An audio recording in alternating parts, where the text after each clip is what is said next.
ہم نے رب کے حکموں کو توڑا، ہم نے پرواہ ہی نہیں کی. ہم سمجھے دنیا میں آئے ہیں تو ہماری دنیا ہے، آوارہ ہوں، خواہشات نفس کے مطابق زندگی گزاریں، آنکھیں بے حیائی میں لگی رہیں، سوچیں آوارگی میں لگی رہیں، کان نغمے سنتے رہے، زبان جھوٹ بکتی رہی، ظلم و جبر کا بازار گرم رکھا، عصمتیں عزتیں پامال کرتا رہا، لوگوں کا مال لوٹتا رہا، حق غصب کرتا رہا، کلیجی اور دل چیرتا رہا، لوگوں کو زخمی کرتا رہا، لوگوں کے جذبات سے کھیلتا رہا. پرواہ نہیں کی کہ یہ دنیا ہے، امتحان گاہ ہے، چند دنوں کے لیے آئے ہیں، اللہ کے حضور پیش ہونا ہے، عملوں کا حساب ہونا ہے. اب جب وہ دیکھیں گے کہ ہمارے ساتھ کیا ہونے والا ہے تو ان کے چہرے پہلے بگڑ جائیں گے. کیوں؟ وہ گمان کریں گے کہ ان کی ریڑھ کی ہڈی توڑ دی جائے گی. ایسے عذاب آئیں گے جس طرح کسی کی ریڑھ کی ہڈی ٹوٹ جائے تو اس کا چہرہ شگفتہ گلاب تو نہیں ہوتا، اس کا چہرہ جو ہے وہ تو کس قدر مرجھایا ہوا ہوتا ہے. تو اللہ ارشاد فرماتا ہے اس طرح ان کے چہرے ہوں گے. ابھی عذاب آیا نہیں ہے لیکن چہرے پہلے ہی اترے ہوئے ہوں گے، اور جب عذاب کی بھٹی میں ڈالے جائیں گے، اللہ اکبر، اور وہ سخت عذاب. حضور نے جبریل امین سے پوچھا مجھے جہنم کے عذابوں کا ذکر سناؤ. عرض کی حضور سب سے ہلکے عذاب کی کہانی سناتا ہوں، اور وہ یہ کہ جہنمی کے پاؤں میں آگ کا جوتا رکھا جائے گا، باقی پورا بدن اس کا سلامت ہوگا. یہ سب سے ہلکے عذاب کی کیفیت ہے. اب پاؤں میں آگ کا جوتا ہوگا، حدت، گرمی، شدت اتنی ہوگی کہ دماغ پگھل کے ناک اور کانوں کے راستے سے باہر آ جائے گا. پاؤں میں رکھے ہوئے جوتے کی گرمی دماغ کو ایسے چڑھے گی کہ وہ پگھل جائے گا اور ناک اور کانوں کے راستے سے باہر آ جائے گا. تو اللہ کے عذاب کے خوف سے چہرے بگڑ جائیں گے، حالت سلامت نہیں رہے گی. یہ بات ذہن میں رکھیں کہ اللہ جس کو جہنم میں ڈالے گا اس کو اس صورت میں نہیں ڈالے گا. یہ محمدی صورت ہے، یہ شکل اس کی چھین لی جائے گی اور اس کی شکل بڑی کر دی جائے گی. اس کا ایک ایک دانت احد پہاڑ جتنا ہوگا. احد پہاڑ کا پھیلاؤ 15 کلومیٹر پہ ہے. 15 کلومیٹر کا ایک دانت اور 32 دانت کتنے ہوں گے تو منہ کتنا بڑا ہوگا. اس کو اتنا بڑا اس لیے کیا جائے گا تاکہ وہ عذاب کی تکلیف زیادہ سہے. 70 گز موٹی کھال ہوگی اور کھال جل جائے گی تو اللہ قرآن میں فرماتا ہے ہم نئی کھال دے دیں گے تاکہ عذاب کی تکلیف اس کو گوارا کرنی پڑے. پھر چیخے گا، چلائے گا، ہائے مجھے پانی دو، پانی دو، پیاس کی شدت ہے.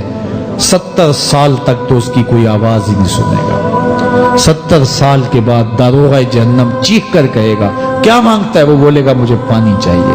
کہا جائے گا تو بے بھی ملتا ہے پانی. پھر داروغہ جہنم اسے پانی دے گا. کوکا کولا کی بوتل دے گا یا پیپسی تھما دے گا یا منرل واٹر کی بوتل دے گا؟ نہیں، قرآن بتاتا ہے اسے مائے حمیم دیا جائے گا، کھولتا ہوا پانی.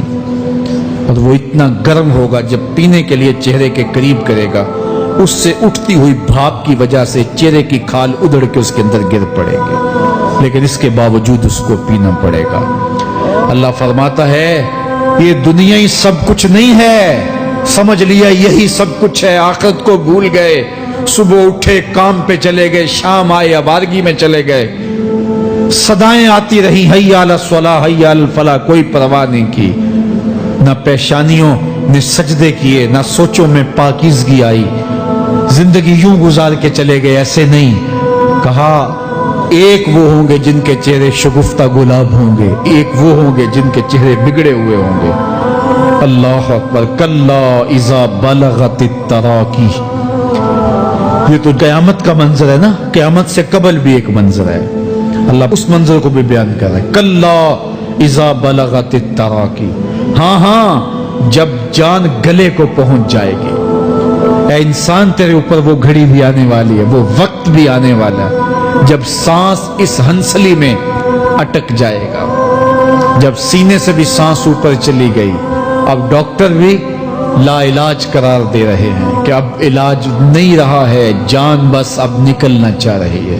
اور کہا جائے گا کوئی جھاڑ پھونک والا بلاؤ. اب ڈاکٹروں نے تو جواب دے دیا.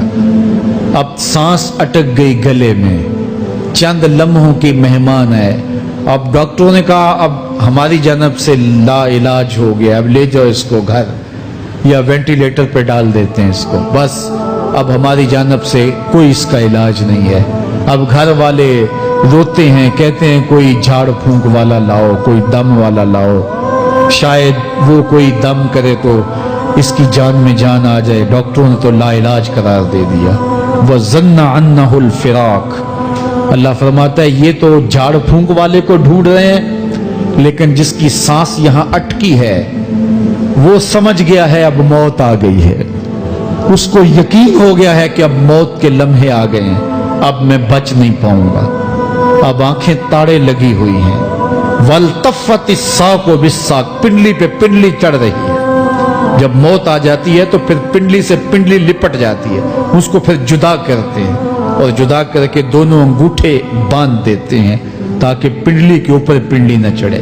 اللہ وہ منظر بیان کرتا ہے, صاحب یہ وقت آنے والا ہے جب دونوں انگوٹھے باندھ دیے جائیں گے, جب ناک میں روئی ٹھونس دی جائے گی, جب چٹے لباس میں کفن دیا جائے گا, جب غسال کے سامنے بے بس پڑے ہوں گے, وہ چاہے یہ بازو اٹھائے چاہے یہ بازو اٹھائے, گرم پانی ڈالے یا سرد پانی ڈالے, جب بس پڑے ہوئے ہوں گے جو ہے وہ غسل دینے والوں کے, اور ناک میں روئی ہوگی اور دونوں انگوٹھے آپس میں بندھے ہوں گے.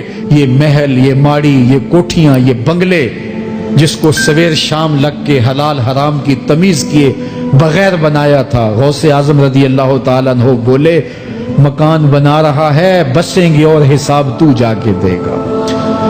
اور یہ تو ایک رات بھی تجھے اس گھر کے اندر نہیں رکھیں گے کہ چلو ایک رات مہمان رکھ لیں. کہتے ہیں نہیں نہیں, مہمانوں نے بھی جانا ہے تو جلدی کرو, اس کو سپرد کراؤ.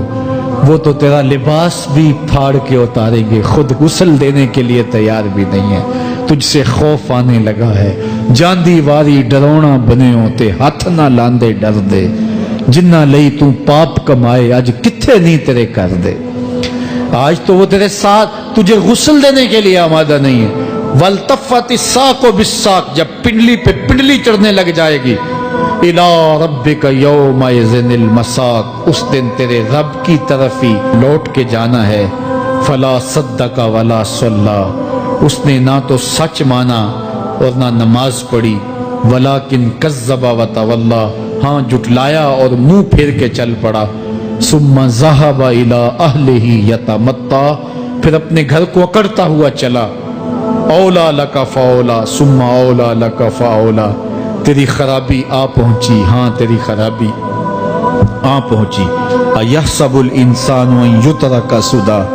انسان دنیا میں یہ گمان کرتا ہے اس کو سدا چھوڑ دیا جائے گا. سدا عربی میں ایسے اونٹ کو کہتے ہیں جس کی مہار کسی کے ہاتھ میں نہ ہو. شترے بے مہار, جہاں مرضی جس گھاٹ سے چاہے پانی پیے, جہاں سے مرضی چارہ لے, تو شترے بے مہار کو کہتے ہیں سدا.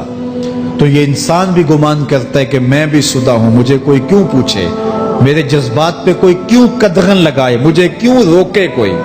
بالخصوص جوانی کے ایام کے اندر جوان کو بڑا ہوتا ہے کہ کوئی مجھے کیوں, وہ تو ماں باپ کے کہنے میں بھی نہیں آنا چاہتا. وہ کہتا ہے کیوں مجھے روکتے ہیں, میری جوانی ہے, میرے جذبات ہیں, مجھے آزادی سے جینے دو, کیوں میرے راستے میں رکاوٹ بنتے ہو, میں سدا ہوں. اللہ فرماتا ہے نہیں, ایک اونٹ تو سدا ہو سکتا ہے جس کو میں نے اشرف المخلوقات بنایا ہے, اس کو تو سدا نہیں چھوڑوں گا, اس کو تو پابند بناؤں گا حکام کا. اب وہ کہتا ہے کہ نہیں نہیں, یہ کیسے دوبارہ اٹھائے جائیں گے. اب دوبارہ وہی بات پھر آ گئی. الم یک نطفۃ من منی یمنا. اللہ فرماتا ہے ایک بوند تھی نا, پانی کا ایک قطرہ تھا جو رحم مادر میں رکھا گیا. ثم کان علقہ, پھر وہ پانی کا قطرہ لوتھڑا بنا. فخلق فسوی, پھر اللہ نے اسے پیدا فرمایا اور پھر ٹھیک ہموار کیا. فجعل منہ الزوجین الذکر والانثی, پھر اس سے وہ جوڑ بنائے, کوئی مرد بنایا کوئی عورت بنائی. کہا اب غور کر, اب تیری آنکھیں دیکھتی ہیں, بجلیاں چمکتی ہیں, تیری زبان کا طوطی بولتا ہے, لوگ اشش کرتے ہیں تیری گفتگو پہ, تیری گفتار پہ صدقے جاتے ہیں, تیرے لہجے کے جمال کو دیکھتے ہیں, تیرے سینے کا زور, تیرے پنجوں کی طاقت, تیری دماغ کی تیزیاں اور تیری سوچوں کے اجالے, تیری زوردار ٹانگیں, تیرے کڑیل بازو اور تیری چوڑی چھاتی اور تیرے گلاب کی پتیوں جیسے ہونٹ، اے انسان یہ سب کچھ کہاں تراشا گیا؟ ماں کے رحم میں، اس تاریکی میں جو 3 پردوں میں تھی، تیرا سر تیرے گھٹنوں میں تھا، اور تیرے رب نے وہاں تیرے اندر نسوانیت یا رجولیت کی صلاحیتیں پیدا کی، تیری آنکھوں میں چمک پیدا کی، تیرے کانوں میں نغمے بکھیرے، تیری زبان کے پٹھوں پہ قوت ذائقہ رکھی، تجھے بولنے کی صلاحیت دی، تیرے پنجوں میں زور رکھا۔ آج تو مفتی شہر ہے، آج تو علامۃ الدہر ہے، آج تو قاضی القضات ہے، آج تو منسٹر ہے، آج تو وزیر اعظم ہے، آج تو پہلوان ہے، آج تو شہزادہ ہے، آج تو بادشاہ ہے، آج تو زوراور ہے، آج تیری طاقت کے کیا کہنے، آج شیروں کو تو نچا لیتا ہے، ہاتھیوں کو تو بٹھا لیتا ہے، آج تو بڑا زوراور گھڑ سوار ہے، آج تیری طاقت کے کیا کہنے، تو کشتی کرتا ہے، زمانہ دیکھنے آتا ہے، آج تیری طاقت کے شوہرے ہیں، تیری عظمت کے تنتنے ہیں، لیکن انسان تو ایک ناپاک قطرہ تھا اور رحم مادر میں تھا۔ تیرے اندر یہ رنگ کس نے بھرے؟ تیرے کانوں میں نغمے کس نے رکھے؟ تجھے دماغ کی قوتیں کس نے دی؟ زبان کو بولنا کس نے سکھایا؟ آنکھوں میں توانائیاں کس نے رکھی؟ تیری زبان کا طوطی بولتا ہے، یہ سلیقے کس نے دیے؟ پھر اللہ فرمایا، کتنا زوردار بیان ہے، الیس ذالک بقادر علی ان یحیی الموتى، جو ماں کے پیٹ میں ایک نطفے کو ایک خوبصورت انسان بنا سکتا ہے، ہڈیوں کو جوڑ کے دوبارہ انسان نہیں بنا سکتا؟ کیا وہ دوبارہ تجھے کھڑا نہیں کر سکتا اپنے سامنے پیش ہونے کے لیے، جس کے حکموں کو تو نے توڑا ہے، جس کے فرامین کا تو نے مذاق اڑایا ہے؟ کیا وہ اتنا ہی بے بس ہے کہ اپنے حضور تجھے جو ہے وہ کھڑا ہی نہیں کر سکتا ہے؟ جس رب نے تجھے ماں کے شکم میں شکل دی، حضرت شیخ فرید الدین عطار بولتے ہیں، سانے کستی سلاتی می شود، ایسا کاریگر ہے مٹی سے بادشاہ بنا ڈالتا ہے۔ اس نے مٹی سے دارا و سکندر بنائے، اس نے مٹی سے جو ہے وہ رستم و سہراب بنائے، اس نے مٹی سے کیا کیا بنا دیا، جو مٹی سے بادشاہ بنا سکتا ہے، جو نطفہ رحم مادر سے جو ہے وہ شکل اور صورت اور رنگ اور جمال بنا دیتا ہے۔ تیری صورت نکھرتی ہے، تیرے ہونٹ گلابی ہیں اور تیری نرگسی آنکھیں ہیں، تیرے ریشمی بال ہیں اور تیری خوبصورت رنگت ہے، تو چال چلتا ہے تو لگتا ہے قیامت چل رہی ہے، تیرا قد رانا جو ہے وہ صنوبر کو شرماتا ہے، تیری گفتار کے تنتنے ہیں۔ جس نے اتنی خوبصورت شکل ماں کے رحم میں بنائی، کیا وہ ہڈیوں کو جوڑ کے دوبارہ انسان نہیں بنا سکتا؟ وہ دوبارہ انسان بنائے گا اور پھر تجھے اپنے حضور کھڑا کرے گا۔ اور ایک حدیث میں آتا ہے، اللہ بندے کو اپنے حضور کھڑا کرنے کے بعد اپنے سامنے سے ہٹنے نہیں دے گا جب تک 5 سوال نہیں پوچھ لے گا۔ ان عمرہ ہی فیما افنا ہو، اس کی عمر کے بارے میں پوچھے گا، کہاں ضائع کی؟ میں نے تجھے زندگی دی، 60 سال 70 سال 40 سال 50 سال، اس زندگی کو کہاں گزار کے آیا ہے؟ ان شبابہ فیما ابلا ہو، اس کی جوانی کے بارے میں پوچھا جائے گا، جوانی کہاں گزار کے آیا ہے؟ مجنوں تو نہیں بنا رہا، خواہشات کا اسیر تو نہیں ہو گیا، دیوانوں کی طرح زندگی تو نہیں گزار کے آ گیا؟ تیری جوانی کسی چوک میں تو نہیں گزری، تیری جوانی آوارگی میں تو نہیں گزری، ساری رات سوشل میڈیا کے اوپر گندگی اور غلاظتیں تو نہیں دیکھتا رہا؟ تیری زندگی گزری کہاں ہے؟ تیری جوانی گزری کہاں ہے؟ اگر کوئی جواب نہ ہوا تو پھر کیا جواب دے گا؟